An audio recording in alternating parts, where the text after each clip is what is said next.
Bapak Ibu, Shalom, puji Tuhan, semua dalam keadaan sehat, amin. Ya, puji Tuhan Bapak Ibu. Pada hari ini, malam hari saya menyampaikan sebuah renungan dengan judul Omniscient. Apa itu Omniscient? Omniscient itu adalah sebuah bahasa Yunani yang pengertiannya Tuhan itu Maha Tahu. Kalau saya bertanya kepada Bapak, Ibu, Saudara di tempat ini, percayakah saudara bahwa Allah itu adalah omniscient? Pasti semua berkata, ya saya percaya Tuhan itu Maha Tahu. Tuhan itu Allah yang memiliki sifat semuanya serba tahu.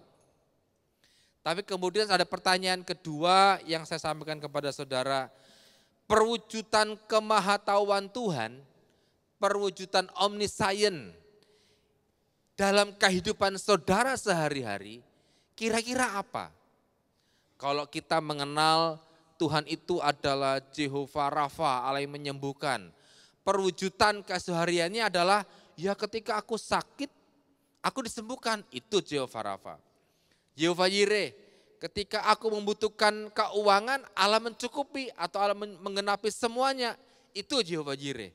Lah kalau omniscient, Allah itu yang maha tahu, perwujudan dalam kehidupan keseharian saudara itu apa? Kalau saya nanya seperti ini mungkin tidak banyak orang yang bisa mengerti atau tahu jawabannya. Tapi pada hari ini saya akan menyampaikan kepada saudara perwujudan dari kemahatauan Tuhan dalam kehidupan kita sehari-hari. Dan memang dia adalah Allah yang maha tahu, yang sadar atau tidak sadar, saudara akan mengetahuinya. Saudara kemudian berkata, oh iya benar ya, ternyata Allah yang maha tahu itu telah terjadi dalam kehidupan kita. Ada tiga tokoh pada hari ini yang saya akan bacakan kepada saudara. Tiga tokoh ini enggak saling kenal dan mereka hidup di berbeda zaman. Karena tiga tokoh ini enggak pernah punya WhatsApp gitu, enggak pernah hubungan. Tapi ketiga tokoh ini memiliki persamaan. Ada hal yang Tuhan berikan kepada ketiga tokoh ini. Bersama-sama kita buka dalam Hakim-Hakim pasal yang ke-6 ayat yang ke-12. Hakim-Hakim 12. Malaikat Tuhan menampakkan diri kepadanya dan berfirman kepadanya demikian. Tuhan menyertai engkau, ya pahlawan yang gagah berani. Oke, ini ceritanya adalah Gideon. Minggu lalu Pak Agus Sukianto menyampaikan firman Tuhan ini. Ini ceritanya Tuhan bicara kepada Gideon. Oke, dua berikutnya. 1 Samuel pasal yang ke-7. Ayat yang ke-7, pasal ketiga ayat yang ke-7. Samuel belum mengenal Tuhan. Firman Tuhan belum pernah dinyatakan kepadanya. Oke, sampai sini dulu. Mundur lagi ayat yang ke-7. Samuel belum mengenal Tuhan. Oke, dia belum kenal Tuhan. Tuhan belum pernah ngomong kepada Samuel. Ayat yang ke-8. Dan Tuhan memanggil Samuel sekali lagi untuk ketiga kalinya. Ia pun bangunlah lalu pergi mendapatkan Eli serta katanya, ya Bapa, bukankah Bapa memanggil aku? Lalu mengertilah Eli bahwa Tuhanlah yang memanggil anak itu. Sebab itu berkatalah Eli kepada Samuel, pergilah tidur dan apabila ia memanggil engkau katakanlah, bicaralah Tuhan sebab hambamu ini mendengar. Maka pergilah Samuel dan tidurlah ia di tempat tidurnya. Lalu datanglah Tuhan berdiri di sana dan memanggil seperti yang sudah-sudah. Samuel, Samuel, dan Samuel menjawab, bicaralah sebab hambamu ini mendengar. Oke, tadi dikatakan ayat yang ke-7, Samuel belum mengenal firman Allah. Tokoh yang ketiga adalah Rasul Paulus yang namanya itu disebutkan sebagai Saulus. Kisah Rasul 9 mulai ayat yang ke-10. Di Damsyik ada seorang murid bernama Ananias, firman Tuhan kepadanya dalam suatu penglihatan. Ananias, jawabnya, ini aku Tuhan. Firman Tuhan, mari pergilah ke jalan yang bernama jalan lurus, dan carilah di rumah Yudas seorang dari Tarsus yang bernama Saulus, ia sedang berdoa. Dalam suatu penglihatan ia melihat bahwa seorang yang bernama Ananias masuk ke dalam dan menumpangkan tangan ke atasnya supaya ia dapat melihat lagi. Ini Ananias protes nih, jawab Ananias, Tuhan, dari banyak orang yang telah kudengar tentang orang itu, betapa banyaknya kejahatan yang dilakukan terhadap orang-orang kudus-Mu di Yerusalem. Ia datang kemari untuk dengan kuasa penuh dari imam-imam kepala untuk menangkap semua orang yang memanggil nama-Mu. Tetapi firman Tuhan kepadanya, pergilah, sebab orang ini adalah alat pilihan bagiku untuk memberitakan namaku kepada bangsa-bangsa lain serta raja-raja dan orang-orang Israel. Sampai di sini. Yang pertama Gideon, yang kedua itu adalah Samuel, yang ketiga Saulus yang nantinya berganti menjadi Paulus.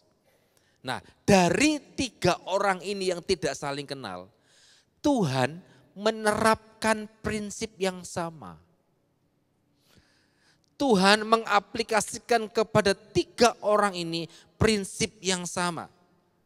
Yaitu apa? Yang pertama begini, Tuhan tidak sedang berbicara kepada ketiga orang ini untuk apa yang telah terjadi saat itu. Yang sedang terjadi saat itu. Tuhan bicara kepada 3 orang ini untuk sesuatu yang akan datang. Kok bisa Pak? Begini. Waktu Tuhan bicara kepada Gideon, hai engkau pahlawan yang gagah berani, Gideon posisinya lagi ketakutan menghadapi orang-orang Midian. Dia belum jadi hakim, dia belum jadi pahlawan, dia lagi ketakutan. Bahkan mengirik gandum di tempat pemerasan anggur itu sesuatu yang aneh. Pemerasan anggur itu enggak boleh kena debu, sedangkan pengirik gandum itu penuh dengan debu bertebaran. Jadi kenapa mereka melakukannya? Karena pada dasarnya Gideon takut. Jadi dia belum melakukan apa-apa. Tapi tiba-tiba Tuhan datang kepadanya, hai engkau pahlawan yang gagah berani. Sama saja saudara lagi seorang pengecut, lagi lari, lagi mutung sama Tuhan, tiba-tiba Tuhan datang begini, hai engkau ketahuilah aku mengasihimu, engkau akan melakukan perbuatan yang besar. Padahal saudara tidak pernah ke gereja. Itu kenyataan, di Gideon. Yang kedua Samuel sama. Tadi kitab Samuel bilang pasal yang ketiga ayat yang ke-7 bisa tampilkan lagi. Pasal 3 ayat yang ke-7, Samuel tidak mengenal Tuhan atau belum mengenal Tuhan. Ini Samuel muda. Ini untuk pertama kalinya Samuel mendengar Tuhan bicara. Kalau dalam praktek keseharian saya sampaikan begini, Samuel belum pernah punya pengalaman. Tiba-tiba Tuhan datang kepada seseorang yang belum punya pengalaman. Samuel, dengarlah firman Allah. Nih, Samuel belum mengenal Tuhan. Firman Tuhan belum pernah dinyatakan kepadanya. Ini awal cikal bakal Samuel menjadi seorang nabi. Awalnya tuh ini. Kepada orang yang tidak pengalaman. Tuhan datang kepada Samuel. Yang ketiga Saulus. Tadi dikatakan Ananias protes, orang ini kurang ajar, orang ini jahat. Dia membunuh, dia memenjarakan orang-orang Kristen. Tapi Alkitab bilang kepada kita, ayat yang ke-15 dari Kisah Rasul pasal yang ke-9 tadi.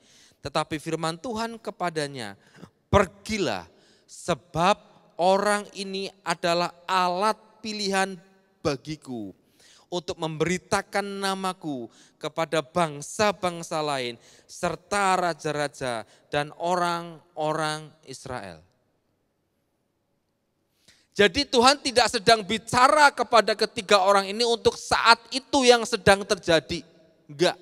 Tuhan sedang bicara kepada mereka bertiga untuk sesuatu yang akan datang. Untuk sesuatu yang bisa mereka lakukan di masa yang akan datang. Dan yang kedua Bapak Ibu perlu ketahui, mereka bertiga bukan tipe orang yang cocok dipakai Tuhan. Mereka bukan excellent, mereka bukan orang yang sangat baik, perfeksionis, bukan. Mereka pengecut, mereka penakut, mereka tidak pengalaman, mereka pembunuh. Bayangkan, itu kualifikasi orang-orang yang nantinya akan dipakai Tuhan. Orang sering berpikir begini, untuk jadi orang Kristen yang sangat baik, yang melakukan pekerjaan besar, ya dia harus doa puasa 40 hari 40 malam dulu. Kalau Tuhan bisa milih dia, Tuhan akan bisa tetapkan dia. Memang ada proses yang harus dilakukan. Ketiga orang ini memiliki proses cukup panjang, yang itu mencabik-cabik hidupnya, tapi dia tetap berserah kepada Allah. Intinya adalah begini, bahwa ketiga orang ini tidak memiliki kualifikasi untuk dipakai oleh Tuhan. Dan orang ini belum melakukan apa-apa untuk Tuhan. Belum, berdasarkan ayat-ayat tadi yang saya baca. Gideon belum jadi seorang pahlawan, Samuel belum menjadi seorang nabi, Saulus belum menjadi seorang rasul. Tapi di awal hidupnya Tuhan bicara kepada Gideon, hai engkau pahlawan yang gagah berani. Tuhan bicara kepada Samuel, Samuel dengarlah firman Allah, sebab aku akan bla bla bla bla bla bla. Padahal Samuel enggak punya pengalaman. Kepada Saulus melalui Ananias Tuhan bilang, aku telah pilih dia untuk jadi seorang rasul, untuk memberitakan Injil kepada raja-raja dan kepada orang Israel. Belum loh. Saudara harus tahu, apa pelajaran kita pada malam hari ini?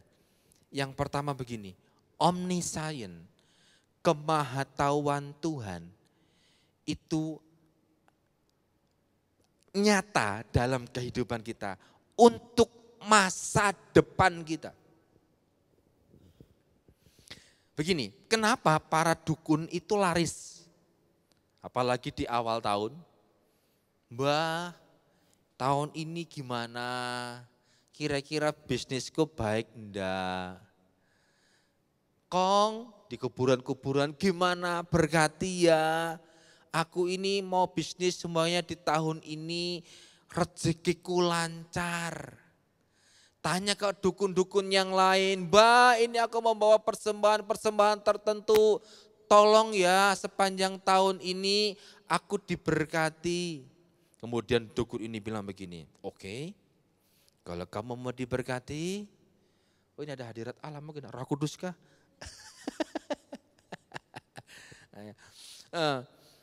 Yang ngomong apa tadi? Saya lupa. Nah, mbahnya bilang begini, mbah dukunnya, oke gini. Kamu tahun ini ya, nanti di bulan Februari atau di bulan April atau di bulan Juni, pokoknya bulan genap. Dia kan ngomongnya di Januari ya atau Desember. Pokoknya ya di bulan genap kamu tuh enggak boleh pakai baju merah. Loh kenapa? Iku feng shui ini kudu ngono pokoknya. Kemudian orang itu percaya kepada dukunnya, ngasih duit. Kenapa dukun itu laris? Karena dia bisa memprediksikan masa depan. Loh ada orang loh ya, pacaran nih, beneran nih pacaran. Cuanti, ini laki-laki nih, dia datang kepada suhunya. Suhu, pacarku cocok enggak? Pacarmu iki yo, boros bahan bakar. Maksudnya piye? Ya memang ngayu, tapi nanti kamu repot. Diputusin loh. Punya pacar lagi. Pacaran mereka. Ngomong lagi sama suhunya. Suhu, yang ini mana? Orang ini nek kon kerja apik, tapi kon ngurus rumah tangga ora iso. Terus gimana? Putus. Bayangkan. Kenapa orang ini laris? Karena seakan-akan suhu ini bisa memprediksikan apa yang akan terjadi ke depan. Dan itu orang banyak cari. Tapi saya beritahu kepada saudara, masa depan kita di tangan Tuhan itu seperti apa? Mari kita baca bersama-sama dalam Yeremia pasal yang ke-29. Yeremia pasal 29 ayat yang ke-11. Sebab aku ini mengetahui rancangan-rancangan apa yang ada padaku mengenai kamu. Ini mengenai kamu itu personal. Personal Bapak Ibu, satu persatu. Kamu itu kata tunggal.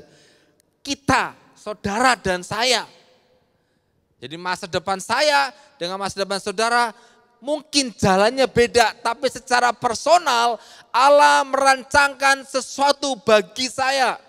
Demikian firman Tuhan, yaitu rancangan damai sejahtera dan bukan rancangan kecelakaan. Nah, untuk memberikan kepadamu hari depan yang penuh harapan. Ini sebetulnya janji Tuhan akan masa depan Tuhan, masa depan kita yang Tuhan berikan kepada kita. Ini kemahatauan Tuhan. Ini omniscience-nya Tuhan, bahwa di masa yang akan datang kita akan diberikan sesuatu yang sangat berbeda. Jadi nggak perlu lagi percaya sama orang-orang yang lain, prediksi para dukun, para suhu yang berkata, nanti di tahun ini, apalagi di tahun politik tahun 2024, banyak sekali orang memprediksikan panas. Indonesia ini panas seperti dalam api. Wis toh, rasa aneh-aneh, kita mengalami ketakutan. Tidak usah lagi nanya masa depan saudara kepada rasi bintang, kepada orang-orang pintar, kepada orang-orang yang dianggap mampu memprediksikan masa depan. Enggak perlu lagi bertanya kepada mereka, bertanyalah kepada Allah dan Allah memberikan jawaban kepada kita bahwa rancangan masa depanmu itu indah. Enggak ada yang bilang amin, saya bilang amin sendiri, amin. Enggak perlu lagi kita kemudian berkata, aku piye yo, aku ora iso apa-apa. Justru mereka bertiga itu ora iso apa-apa. Tapi Allah memberikan kepada mereka sesuatu yang akan datang. Saudara, saudara itu adalah orang-orang hebat nantinya. Saudara bisa dipakai Tuhan untuk sesuatu yang besar yang Tuhan telah siapkan buat kehidupanmu di masa yang akan datang. Saudara tahu arti dari Alfa dan Omega? Alfa ya yang awal dan yang akhir Pak. Dalam Wahyu pasal yang ke-21 ayat yang ke-6 bilang begini. Firman-Nya lagi kepadaku, semua telah terjadi. Aku adalah Alfa dan Omega, yang awal dan yang akhir. Orang yang haus akan kuberi minum dengan cuma-cuma dari mata air kehidupan. Apa artinya Alfa dan Omega? Ya yang awal Pak dan yang akhir. Yo artinya ki apa? Kalau saudara pengen tahu pengertian Alfa dan Omega yang secara sederhana begini. Tuhan itu telah ada di masa yang lalu dan Tuhan tetap ada sampai sekarang dan Dia ada juga di masa depan. Dia ada di masa lalu kita, Tuhan ada sekarang dan Tuhan juga ada di masa depan. Dia yang memulai segala sesuatu dengan baik dan pasti akan menjaga yang tetap baik sampai ke depan. Dengan kata lain begini, untuk masa depan di depan kita, Tuhan sudah ada di sana. Bahkan kitab Mazmur bilang begini, hari-hari yang kita jalani, Engkau telah menuliskannya, Engkau telah mengukirnya, hari-hari yang akan kami lalui. Loh, hari-hari yang akan kami lalui, Tuhan sudah catat. Bukankah ini luar biasa? Bukankah saudara punya masa depan yang luar biasa? Beneran loh. Saudara berkata, aku repot Pak Dinoki, nanti poin kedua saya kasih tahu. Tapi ketahuilah modal pertama kita gini. Saudara punya masa depan yang lebih baik dibandingkan hari ini. Colek kanan kiri, kamu punya masa depan yang luar biasa. Katakan kepada rekan saudara, sahabat saudara, kamu punya masa depan yang luar biasa. Sebab Tuhan kita luar biasa. Tuhan ada di masa depan kita. Gak perlu khawatir, gak perlu takut. Tuhan ada di masa depan kita. Betapa bangganya loh. Allah itu menyediakan sesuatu yang besar di masa depan kita. Oke. Yang pertama itu, bahwa Tuhan, kemahatauan Tuhan itu ada di masa depan kita. Dia tahu masa depan kita. Yang kedua, kemahatauan Tuhan itu terpancar. Dia mengerti tentang siapa kita. Kalau tadi yang pertama, omniscient itu hubungannya bahwa Tuhan akan menyediakan masa depan. Omniscient yang kedua, Tuhan mengerti siapa kita. Begini, kenapa saya bilang Tuhan mengerti siapa kita? Orang-orang yang saya tadi sebutkan, 3 orang tadi itu bukanlah tipe orang-orang yang pintar dan hebat. Mereka belum melakukan sesuatu hal. Belum Bapak Ibu, Gideon belum jadi pahlawan, Samuel belum jadi nabi, Saulus masih jadi Saulus yang baru mau bertobat. Setelah itu, setelah didoakan Ananias baru dia bertobat, baru dia menyerahkan hidup kepada Tuhan. Dia belum melakukan sesuatu, tapi Tuhan sudah merancangkan sesuatu yang besar dalam kehidupan kita. Dengan kata lain begini, keadaan mereka saat itu tidak bisa menghalangi rencana Allah terjadi. Demikian pula dalam kehidupan kita. Keadaan saudara hari ini. Keadaan saudara hari ini tidak bisa menghalangi rencana besar Allah yang Tuhan siapkan kepada saudara. Saudara cuma bilang begini, aku enggak pandai bicara. Mungkin saat ini saudara enggak pandai bicara. Mungkin. Aku masih banyak utangnya. Mungkin saudara masih banyak utang. Tapi kalau 5-10 tahunnya akan datang. Ternyata saudara menjadi donatur kerajaan Allah. Tuhan bisa lakukan. Hari ini jangan hutang Pak. Ora apa-apa. Yang penting pegang janji Allah itu. Daftar nama-nama orang dalam Alkitab. Itu bukan daftar nama-nama orang hebat latar belakangnya. Daud itu anak tertolak. Jadi raja. Abraham, bapak orang percaya, keluarganya itu berasal dari keluarga yang menyembah berhala. Deborah itu anaknya pelacur, dipakai Tuhan. Ruth, seorang perempuan Moab, tapi namanya tercatat dalam silsilah kelahiran Tuhan Yesus Kristus. Banyak lagi orang-orang yang lain, murid-murid Tuhan. Mereka bukan tipe orang-orang yang pintar, hanya beberapa saja memiliki keahlian. Tapi kebanyakan mereka orang-orang yang hidup di jalanan, terutama menjadi seorang nelayan. Kasar, kasar hidupnya. Mereka bukan tipe-tipe orang yang hebat dan luar biasa. Tuhan tahu akan masa depan mereka masing-masing. Tapi ketika mereka kemudian menjadi sesuatu yang dipakai oleh Tuhan, tidak penting keadaanmu hari ini. Saudara mungkin terbatas. Saudara mungkin memiliki sumber daya terbatas. Saudara mungkin sumber daya keuangan pun terbatas.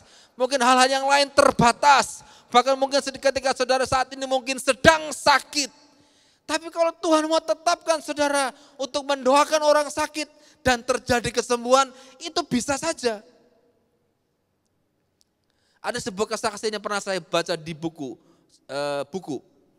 Ini orang sakit kanker, stadium 4. Hidupnya tinggal 3 bulan lagi menurut prediksi dokter.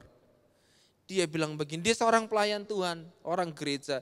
Dia datang kepada pendetanya, Pak Pendeta saya mau mati 3 bulan lagi. Tapi aku mau melayani Tuhan. Oke, enggak apa-apa karena kan kasihan ya. mau mati, 3 bulan lagi dikasih pelayanan. Ditanya sama pendetanya, kamu mau pelayanan apa? Pak, bolehkah saya melayani jemaat yang sakit? Loh, kamu itu lagi sakit. Enggak apa-apa lah, saya ingin mendoakan mereka yang sakit. Diumumkanlah hari Minggu, Bapak Ibu yang sakit, siapa? Ada beberapa angkat tangan. Bapak Ibu nanti setelah gereja itu ada sebuah ruangan ketemu dengan si ini. Saudara akan didoakan oleh dia. Bayangkan, dia mendoakan orang sakit ketika posisi dia lagi sakit. Dan yang ajaib, yang didoakan mengalami kesembuhan. Ini terjadi. Lihat, tidak peduli keadaan saudara itu hari ini seperti apa. Terpuruknya seperti apa, wele kayak apa, jatuhnya seperti apa. Kalau saudara mau menyerahkan diri kepada Allah dan berkata, ya Tuhan, aku mau. Ya Tuhan, aku mau. Saudara bisa dipakai Tuhan. Untuk menyatakan sesuatu yang besar dalam kehidupan kita. So, hargai diri saudara dengan benar. 1 Petrus pasal 1 ayat yang ke-18. Alkitab bilang begini, sebab kamu tahu bahwa kamu telah ditebus dari cara hidupmu yang sia-sia, yang kamu warisi dari nenek moyangmu, itu bukan dengan barang yang fana, bukan pula dengan emas, ayat 19, melainkan dengan darah yang mahal, yaitu darah Kristus yang sama seperti darah anak domba yang tak bernoda dan tak bercacat. Alkitab bilang begini, kita ditebus oleh Tuhan bukan dengan emas, bukan dengan perak, tapi dengan darah yang mahal. Itu harganya saudara. Tapi kadang-kadang begini, kita merendahkan harga yang Tuhan telah bayarkan kepada kita. Dengan cara apa? Dengan hal-hal yang tidak berguna. Kalau di Blora mungkin tidak terlalu kelihatan.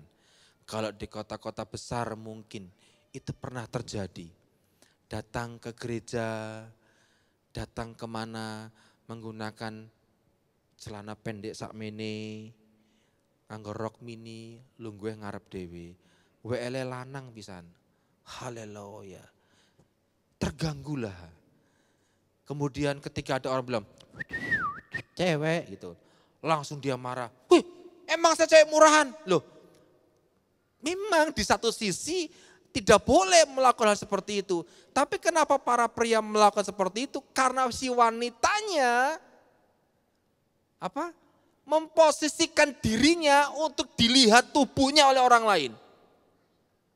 Yang laki-laki gak mau kalah. Loh, saya itu mengagumi ciptaan Tuhan kok. Loh, pokoknya itu jadi perdebatan. Sama dengan laki-lakinya juga. Dengan hidup seenaknya sendiri. Ora tau gosok gigi, rambutnya gondrong orang gena. Nek gondrong rapi ora apa-apa. Ki gondrong ora tau keramas, hidup semaunya sendiri, bangun siang-siang, kerja sembarangan. Maka jangan heran kalau orang menilai orang itu seperti tampilannya. Padahal sebetulnya harga kita itu adalah tinggi banget. Dengan darah Kristus kita ditebus. Jadi saudara harus tahu karena kita punya nilai harga yang tinggi. Wow, jangan rendahkan dengan perilaku yang tidak baik. Jangan hilangkan dengan menebar gosip. Jangan rendahkan dengan cara mengatakan hal-hal yang buruk kepada orang lain, tentang orang lain. Jangan, saudara berharga. Biasanya itu kenapa dia pakai baju merah?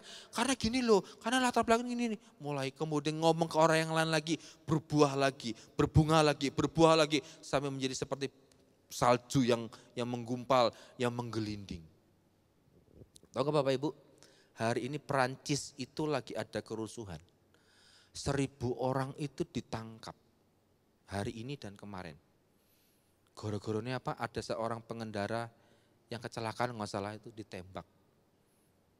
Satu orang. Tapi isunya itu, wah isunya itu dibikin sedemikian rupa. Sehingga sekarang beberapa kota di Perancis itu lumpuh karena demo besar-besaran. Loh bayangin. Hanya gara-gara satu orang loh. Tapi di blow up. Sedemikian rupa. Sehingga terjadi kerusuhan. Jangan sampai saudara harus seperti itu. Kalau saudara melihat sebuah kelemahan dari orang tersebut. Saudara tahu, saudara sadar. Kalau saudara punya kemampuan untuk memberikan masukan, berikanlah masukan. Tapi kalau saudara tidak punya kemampuan untuk memberikan masukan, menengok. Daripada saudara berdosa dengan mulut saudara. Karena ketika saudara menyampaikan sesuatu itu kepada yang lain, itu seperti bola yang liar. Tidak heran orang berkata, kamu adalah tukang gosip. Dia sedang merendahkan dirinya sendiri. Jangan, saudara itu berharga di mata Tuhan. Dia Tuhan kita yang menciptakan sesuatu yang besar dalam kehidupan kita. Karena saudara ini berharga di mata Tuhan. Maka saudara ini adalah penentu dari sejarah kehidupan keluarga saudara. Mungkin latar belakang keluarga saudara itu orang yang luar biasa miskin. Tidak pernah ada dari silsilah keluarga saudara itu keluarga yang punya mobil atau kaya atau diberkati Tuhan. Semuanya miskin. Dan kemudian muncul dalam mental kita, loh ngene loh mbahku yo kere, Pak Bu ibuku yo kere, aku yo ora mungkin sugih. Lah kalau saudara punya pemikiran seperti itu, maka tidak akan pernah kemajuan. Saudara harus punya pemikiran bahwa oke, mungkin latar belakang keluargaku tidak ada yang diberkati, semua miskin. Tapi keluargaku ada keluarga yang diberkati Tuhan. Sebab Tuhan memberikan aku masa depan yang gilang gemilang. Tuhan tidak peduli keadaanku hari ini. Yang Tuhan mau adalah sesuatu yang akan datang. 10 tahun, 15 tahun yang akan datang. Aku mau menjadi pribadi yang sesuai dengan kehendak Allah. Dan masa depanku ada dalam tangan Tuhan. Di keluarga saya, di silsilah keluarga saya, dari ibu dan dari bapak saya, tidak ada satupun yang jadi pendeta. Tidak ada satupun. Jadi kalau saya kumpul sama mereka,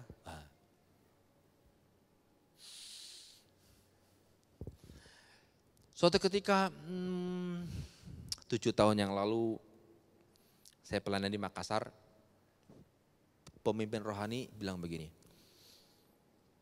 Pak, dia punya materi tentang narkoba. Loh punya saya Pak. Oke, ini saya kasih surat mandat. Pergi ya ke sekolah-sekolah.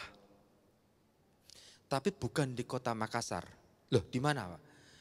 Saya lupa nama kotanya, tapi itu dari Maros, itu masih terus. Maros itu bandaranya Makassar itu ya. Saya tuh masih perjalanan sekitar 1 jam jauh. Terus siapa?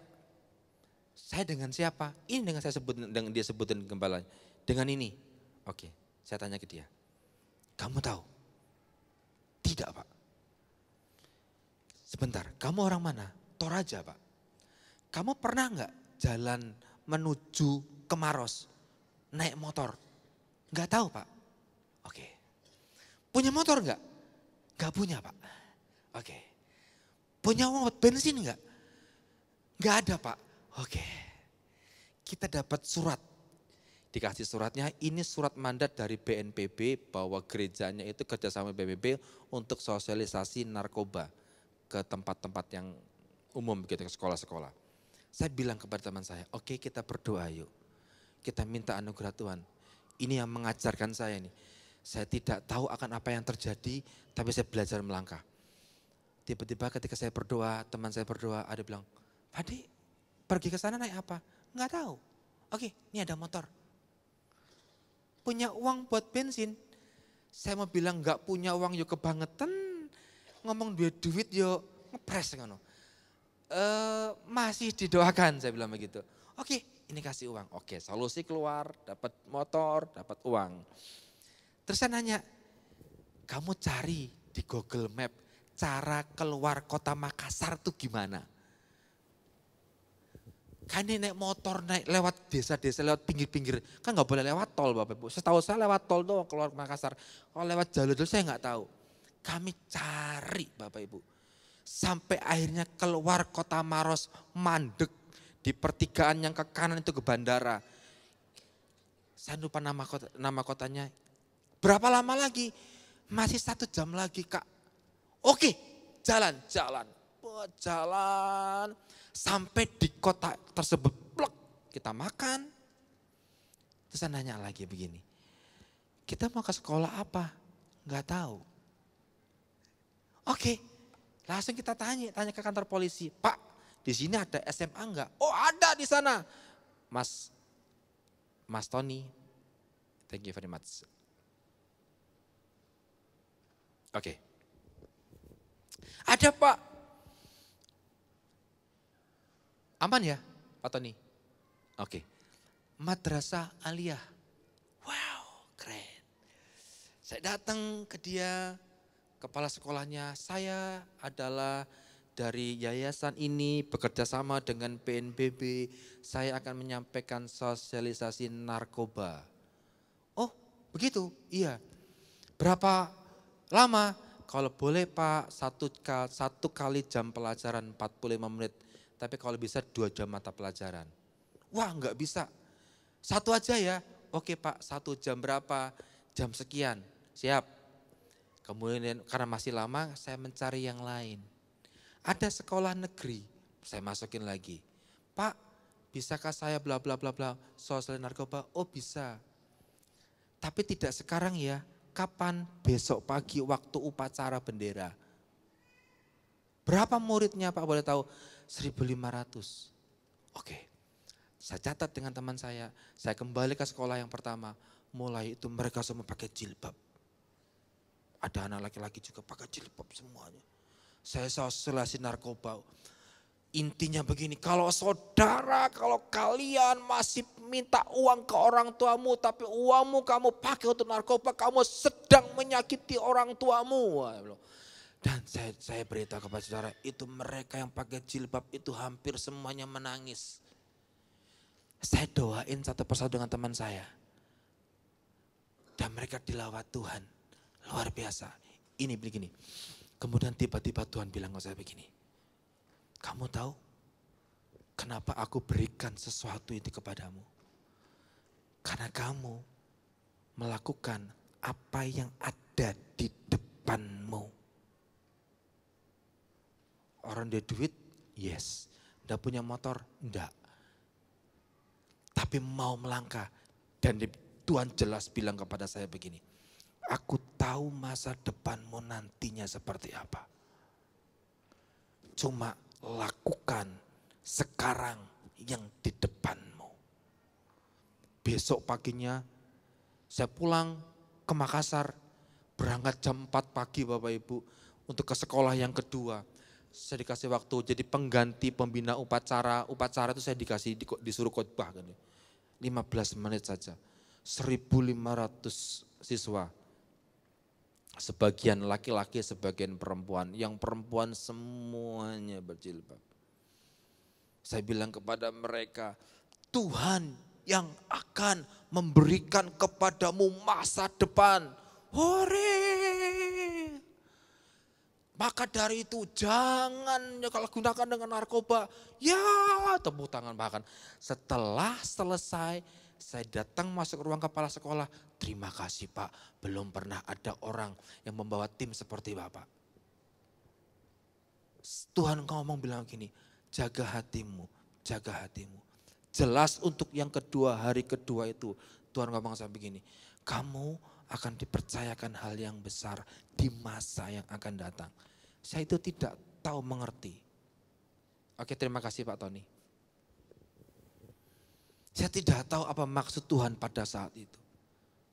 Tapi sekarang saya mengerti bahwa itu semua adalah sebuah persiapan kehidupan saya untuk di masa yang akan datang. Jadi saya beritahu kepada saudara begini, enggak peduli hidupmu sekarang seperti apa. Saudara mungkin orang-orang yang masih bergumul dengan keuangan. Saudara mungkin masih bergumul dengan diri saudara minder, takut, nggak tahu harus berbuat apa, nggak bisa menerima kenyataan. Tapi kalau tiba-tiba Tuhan datang kepada saudara, hai anakku, engkau pahlawan yang gagah berani. Terimalah sesuatu yang dari Tuhan itu. Karena Tuhan punya sesuatu yang besar di masa yang akan datang. Amin. Pemain musik bisa maju ke depan semuanya. Bagian terakhir begini. Tuhan tidak pernah lalai akan masa depan.